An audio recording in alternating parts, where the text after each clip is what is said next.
Assalamualaikum warahmatullahi wabarakatuh.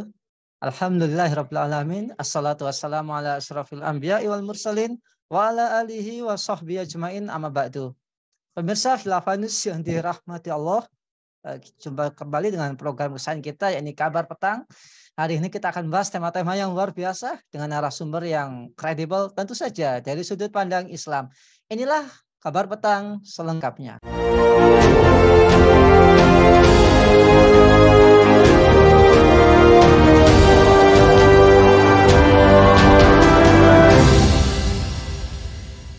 Pemirsa, Presiden Konfederasi Serikat Pekerja Indonesia (KSPI), yakni Said Iqbal, menyampaikan penolakannya terhadap rancangan Undang-Undang Kesehatan yang dinilai tidak berpihak kepada pekerja. Selain itu, pihaknya juga menolak rencana pengelolaan dana BPJS Kesehatan ke Kementerian Kesehatan melalui RUU tersebut. Sebab menurutnya dana tersebut tidak murni bersumber dari APBN, namun ada dari iuran para pekerja dan pengusaha. Apa sebenarnya isi RUU Kesehatan? Mengapa publik ramai-ramai menolak RUU Omnibus Law Kesehatan? Apa akar permasalahan kesehatan selama ini? Lantas bagaimana pandangan Islam terhadap hal tersebut? Untuk membahasnya kami terhubung dengan Dr. Mustaqim dari Help Syariah. Assalamualaikum dokter. Waalaikumsalam warahmatullahi wabarakatuh. Alhamdulillah, gimana kabarnya? Alhamdulillah baik, sehat. Alhamdulillah, nampak seger ini. Baik, Pak Dokter. Setelah RUU Omnibus Law Kesehatan masuk prolegnas 2022 sampai 2023, media tidak berhenti membahasnya lantaran belait tersebut dianggap mirip dengan Undang-Undang Omnibus Law Cipta Kerja. Keduanya sama-sama ditolak oleh banyak kalangan. Dan mengapa publik rame-rame tolak RUU Omnibus Law Kesehatan ini, Dok? Silakan. Iya, jadi kalau misalnya ada sesuatu yang ditolak atau sesuatu yang kontra itu pastinya ada sesuatu yang bermasalah. Nah, tinggal kita melihatnya dari kacamata kita ya, masalahnya itu apa sih kayak gitu.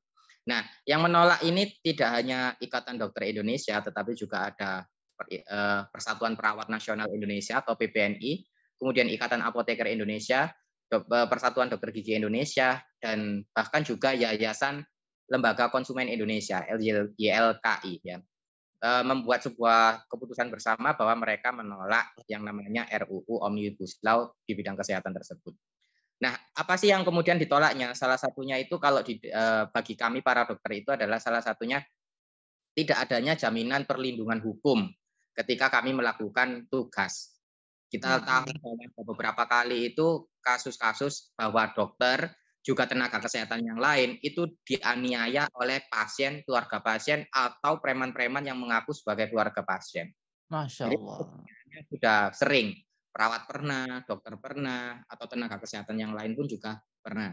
Yang terakhir itu adalah kejadian di Lampung, ada 2 dokter jaga yang kemudian dipukul dan dianiaya oleh orang-orang yang mengakui sebagai keluarga pasien. Nah, ini penting bagi kami melakukan jaminan keamanan ketika kami melakukan tugas gitu ya. Jangankan dipukul, di India itu dibentak itu aja sudah termasuk kekerasan terhadap profesi. Jadi itu ada dendanya. Belum lagi di Australia dan sebagainya. Itu juga ketika seorang dokter itu diancam oleh oleh oknum-oknum, maka ada sanksinya orang-orang tersebut ya. Jadi ini yang salah satu yang kemudian ditolak oleh dokter maupun tenaga kesehatan yang lainnya.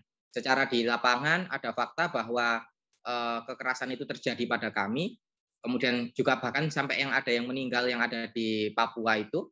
Nah, terus kemudian selain itu kayak kita itu sengaja tidak dilindungi, kemudian seperti dipojokkan di negeri sendiri.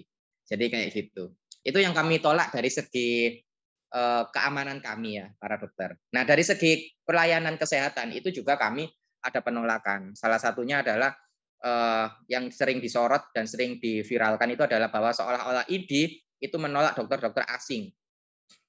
Sebenarnya ID tidak menolak secara mutlak dokter-dokter asing, tetapi ID bersama organisasi profesi yang lain itu adalah menolak dokter-dokter ataupun tenaga kesehatan asing yang sekiranya tidak kompeten ya. Jadi kita menolak kalau misalnya orang itu tidak bisa berbahasa Indonesia, kemudian orang itu tidak menguasai kurikulum kesehatan di Indonesia, karena berbeda kurikulumnya. Antara kedokteran di sini, yaitu kedokteran tropis, dengan kedokteran subtropis itu berbeda. Penyakit-penyakitnya juga berbeda. Mereka itu nggak tahu yang namanya tipes, demam berdarah, dan sebagainya. Mereka taunya penyakit-penyakit yang ada di tempat mereka, walaupun mereka canggih kayak gitu ya. Nah ini salah satu, kemudian kalau misalnya tidak ada regulasi, maka yang dirugikan siapa? Yang dirugikan adalah masyarakat itu sendiri. Ya, jadi ada banyak poin-poin yang kemudian yang menjadi dasar dari penolakan kami. Tapi secara umum kita menolaknya dari dua sisi. Pertama adalah dari segi tenaga kesehatan sendiri, kami menolaknya ya karena tidak ada jaminan keselamatan ketika kami melakukan tugas. Bandingkan dengan misalnya polisi. Polisi melakukan tindakan tilang, kemudian polisi melakukan penggerbekan atau Satpol PP melakukan penggerbekan. Selama mereka punya surat tugas, mereka kan aman. Ya, tidak boleh kemudian mereka dipukul. Kalau seandainya mereka dipukul, berarti orang-orang yang memukul tersebut itu adalah orang yang melakukan tindakan melawan hukum. Lah bagaimana tenaga kesehatan melakukan kegiatan profesinya, terus tiba-tiba ada yang menginterupsi. Bayangkan kalau di ICU tiba-tiba orang masuk sembarangan. Padahal ICU itu harus steril ya. Terus kemudian ketika orang operasi kemudian digedor-gedor. Itu bukan tidak mungkin terjadi kayak gitu karena kejadiannya semakin lama semakin miris gitu ya. Dan sisi yang kedua adalah dari segi masyarakat, ternyata RUU Omnibus Law ini pun juga juga merugikan masyarakat. Mulai dilihat dari bagaimana harusnya regulasi dokter asing, kemudian pelayanan kesehatan dan sebagainya kayak gitu. Iya, luar biasa. Jadi kalau ngeri kalau kita ngelihat itu ya, Masya Allah. Dokter, apakah dalam RUU Kesehatan akan melemahkan peran profesi kesehatan karena tidak diatur dengan undang-undang tersendiri? Dan apakah substansinya ini terlihat seperti ada upaya untuk menghilangkan peran-peran organisasi profesi yang selama ini telah berbakti pada negara dalam menjaga mutu dan profesionalisme anggota serta profesi demi keselamatan dan kepentingan pasien, Dok? Iya, kalau memang ditanyakan apakah melemahkan organisasi profesi, iya memang. Jadi salah satunya itu organisasi profesi ini kewenangannya mulai dikebiri ya. Bahkan kemudian RUU Omnibus Law ini sendiri itu tidak berunding dengan organisasi profesi, kolegium dan sebagainya. Itu sendiri sudah merupakan indikasi melemahkan organisasi profesi, gitu ya. Dari lahirnya RUU ini saja itu jelas melemahkan. Dari mana munculnya RUU ini? Wong ini juga bukan tidak jaring pendapat. Ini ya munculnya dari XXX gitu ya. Tiba-tiba muncul. Ide ditanyain nggak ada. PPNI nggak ada, IAI nggak ada, dan lain-lain juga nggak ada. Nggak ada yang kemudian mengikuti, tiba-tiba sudah muncul ada draftnya.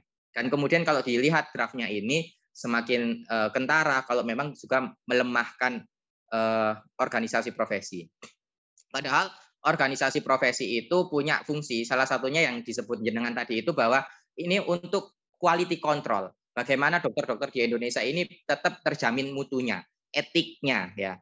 Banyak sekali kemudian yang harus diurusi. Kalau seandainya etiknya dokter ini tidak diurusi oleh organisasi profesi, maka banyak dokter yang tidak beretik.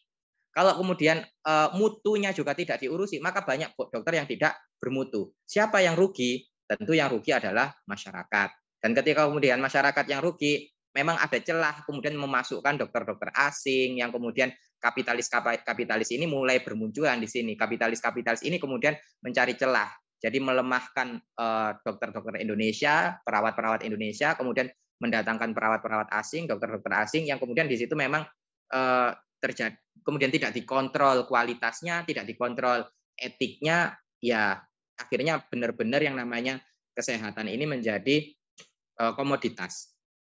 Ya, sekarang terkait rumah sakit aja sudah mulai banyak ini ya apa namanya konglomerat itu yang kemudian jadi menghandle mereka. Kemudian rumah sakit kecil-kecil itu kemudian kayak dicaplok ya. Jadi itu salah satunya yaitu gitu. Terus kemudian terkait dengan organisasi profesi sendiri, ketika sudah tidak berhak untuk menegur etik, maka sangat disayangkan sekali bagaimana etiknya itu, dokternya itu bagaimana gitu ya. Ketika dokter kemudian tidak punya etik, siapa yang dirugikan? Tentu saja adalah masyarakat. Kira-kira begitu. Iya, Dok. Apa sebenarnya maaf, saat ini publik merasakan betapa fasilitas kesehatan dan tenaga kesehatan itu bertumbuh di kota, tetapi minim di pedesaan gitu ya. Di perkotaan pun sama, pelayanan kesehatan yang prima hanya diberikan kepada warga yang kaya. Kesenjangan kelihatannya sangat nyata gitu, Dok. BPJS yang dianggap solusi malah penuh polemik. Apakah fakta ini menunjukkan kegagalan negara dalam menjamin kesehatan warganya? Alih-alih berfokus kepada terpenuhinya kebutuhan warga negaranya, negara kapitalis malah menyerahkannya kepada swasta, Dok. Apakah seperti itu? Iya, benar. Jadi kalau pertanyaannya apakah? Iya, memang benar ya. Jadi memang kalau kita lihat apakah ini indikasi dari kegagalan negara? Iya, emang benar. Terus kemudian apakah ini indikasi bahwa negara ini mulai menyerahkan kepada mekanisme swasta? Iya, memang benar. Lahirnya BPJS saja itu sudah merupakan indikasi negara lepas tanggung jawab daripada eh, untuk menyehatkan masyarakat. Dan juga tanggung jawab negara sebenarnya terkait pemerataan SDM supaya tidak menumpuk di kota-kota besar itu. Itu tanggung jawab negara, bukan tanggung jawab organisasi profesi. Nah, ini kemudian wacana yang dikembangkan kan seolah-olah semuanya salahnya organisasi profesi, kemudian organisasi profesi dibrandel, dihilangkan wewenang-wewenangnya, kemudian semuanya diambil negara. Kan kemudian akan menjadi aneh. Emang ngapain sih negara ini kok pengen banget? Ini sama halnya dulu itu kejadian ketika halal itu kan diurus MUI, terus kemudian tiba-tiba Kemenak pengen mengambilnya. Emang ngapain sih? Bukannya kalau MUI itu lebih independen ya. Nah, kan gitu. Begitu pula dengan regulasi profesi seperti ini. Ini sudah diatur oleh organisasi profesi. Masing-masing punya etiknya, punya kemudian standarnya. Mereka sudah paham. Sedangkan pemerintah kan siapa gitu kan, barusan saja kayak gitu kan. Apalagi sekarang menterinya aja bukan orang kesehatan gitu ya. Jadi arahnya ke arah bisnis itu ya kelihatan banget gitu. Jadi ada orang, kalau kita ngomongin tentang di balik ini ada apa, ya saya rasa memang ada sesuatu. Kenapa kok sampai ngotot banget? Sudah ditolak oleh berbagai pihak, tetapi kemudian tetap ngotot dengan undang-undang ini ya. Jadi salah satunya ya memang adalah kegagalan dan kemudian lepas tanggung jawab. Padahal kalau kita lihat sebenarnya kalau sektor kesehatan ini mulai dari hulu sampai hilir mestinya adalah tanggung jawab dari negara. Tanggung jawabnya negara ya. Jadi negara itu yang menyediakan pendidikan kesehatan ya, mulai dari pendidikan dokter, pendidikan perawat dan sebagainya. Tapi kan banyak sekali yang kemudian dilimpahkan kepada swasta. Dan ketika dilimpahkan kepada swasta, swasta mana yang tidak ingin mendapatkan untung gitu ya. Otomatis swasta itu pasti pengen untung gitu kan. Yang kedua kemudian dari pelayanan juga begitu. Pelayanan kemudian RSUD ini kayak nggak dikasih kualitas yang cukup mumpuni. Jumlah dokternya sekian, padahal pasiennya banyak, kurang. Apalagi kemudian di daerah-daerah, di kota-kota aja masih pasien itu masih numpuk, apalagi kemudian di daerah-daerah. Nah, ini sebenarnya adalah ya tanggung jawab dari pemerintah. Nah, organisasi profesi itu tanggung jawabnya adalah meregulasi, kemudian membina anggota-anggotanya. Kayak gitu. Jadi bukan seharusnya dibentur-benturkan antara organisasi profesi, kemudian dengan pemerintah dan sebagainya. Mestinya bisa sejalan yang kemudian memberikan pelayanan terbaik untuk masyarakat. Ya, pemerintah dengan tanggung jawabnya, organisasi profesi dengan tanggung jawabnya masing-masing, ya akan memberikan pelayanan terbaik untuk masyarakat. Jadi memang masalah kesehatan ini adalah masalah yang sangat banyak sekali, sangat kompleks sekali. Tentu saja ini adalah masalah yang sangat sistemik. Dan kalau memang kita ngomongin masalah sistemik, ya mau nggak mau memang solusinya juga sistemik. Kalau solusinya cuma parsial-parsial, nah ini yang jadi problem kadang-kadang tenaga kesehatan pun mikirnya masih parsial. Jadi orang yang menolak ataupun orang yang setuju dengan RUU Omnibus Law kesehatan ini rata-rata juga masih penolakannya masih parsial ya. Jadi menolak misalnya tadi itu bagi orang-orang yang kontra, kami menolak karena kami tidak diberikan jaminan keamanan ketika melakukan tugas profesi, misalnya kayak gitu. Atau kami menolak karena tidak ada regulasi dokter asing. Kalau tidak ada regulasi dokter asing, nanti dokter asing itu justru akan mengurangi kualitas pelayanan kesehatan masyarakat, misalnya kayak gitu. Tapi kemudian masalah distribusinya, masalah kemudian politik kesehatannya dan sebagainya masih belum banyak yang menyorotnya. Di situ kemudian yang memang kita lihat kurangnya kekritisan terhadap RUU Omnibus Law ini, gitu kira-kira. Baik, terakhir Dok, apa akar permasalahan kesehatan selama ini ya? Tadi sudah disentuh masalah sistem gitu ya. Kemudian bagaimana pandangan Islam terhadap, hal tersebut Dok? Ya. Karena memang kesehatan ini kan masalah hidup dan mati gitu ya. Silakan Dok.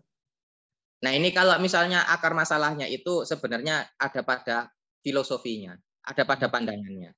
Nah, kalau di dunia barat, pandangan tentang kesehatan itu memang benar-benar pure kapitalis. Ini adalah komoditas. Kesehatan itu adalah komoditas. Semuanya itu dilakukan secara swasta. Tetapi catatannya adalah swasta yang profesional. Nah, di Indonesia sendiri itu sebenarnya kalau mau diarahkan ke situ ya mungkin bisa. Perbaikan itu akan terjadi ya. Tetapi permasalahan yang berikutnya adalah ketika terjadi swasta itu ternyata di Indonesia itu tidak profesional. Dalam artian apa? Ini masih banyak sekali kemudian anggapan-anggapan bahwa kesehatan ini akotnya itu kemanusiaan. Ya, akotnya kemanusiaan kesehatan itu. Jadi kalau misalnya ada dokter yang kaya, itu seolah-olah, loh ini berarti makan duitnya pasien. Padahal kan nggak apa-apa, kan itu kan kita ngomongin jasa ya. Kita ngomongin jasa. Jadi permasalahannya ada di filosofinya. Filosofi yang mendasar, kemudian filosofi-filosofi turunannya. Nah, kalau misalnya kita lihat filosofinya itu berdasarkan ya ideologi yang dianut. Kalau ideologinya yang kapitalis, ya maka dia akan bergerak filosofi kesehatan ini adalah komoditas. Komoditas itu ya harus dijual. Kalau dijual itu harus mutunya harus bagus gitu ya. Nah, kalau di Indonesia ini kan setengah-setengah, dikatakan kapitalis nggak mau, dikatakan sosialis ya nggak mau, dikatakan religius juga nggak mau, campur. Justru bukannya mendapatkan solusi yang komplit, justru mendapatkan masalah yang komplit. Mau ditarik swasta, ditarik ke arah yang komersil juga nggak bisa karena masyarakatnya masih menganggap ini adalah sosial. Kemudian mau ditarik sosial murni juga nggak, pemerintah juga nggak mau mendanai kan kayak gitu. Jadi menjadi sebuah masalah. Nah, Iya. ketika filosofinya ini kita ketahui, oh salah ya filosofinya, ya kita harus mengganti filosofinya. Dan filosofi ini tidak bisa tidak memang berhubungan banget dengan ideologi yang dianut sebuah negara.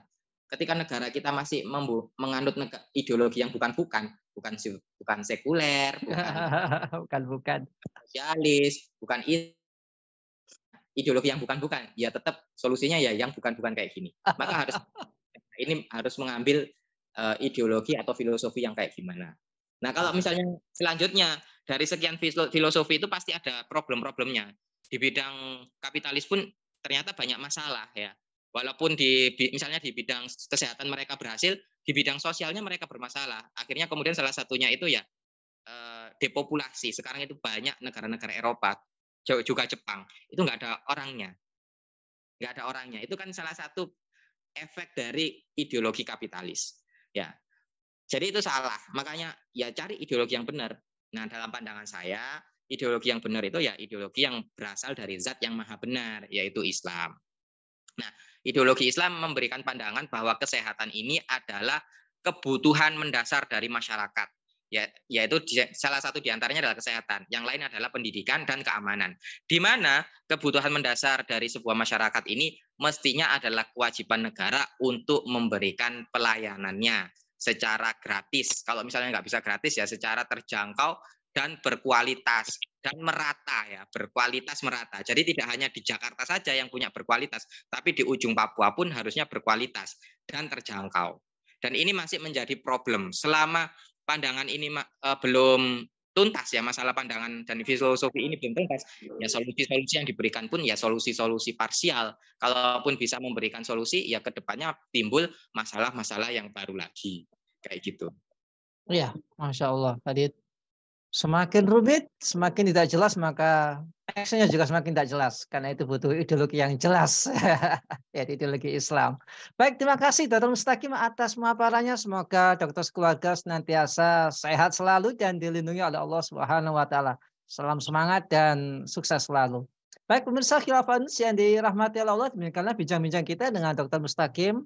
Semoga kita bisa mendapatkan banyak manfaat di dalamnya dan jangan lupa untuk subscribe, like, komen positif dan share sebanyak-banyaknya. Semoga menjadi amal kebaikan bagi kita di dunia maupun di akhirat nanti. Saya Nang Sewan undur diri, sampai jumpa di lain kesempatan. Subhanakallahumma bihamdika asyhadu an la ilaha illa anta astaghfiruka wa atubu ilaik. Wassalamualaikum warahmatullahi wabarakatuh.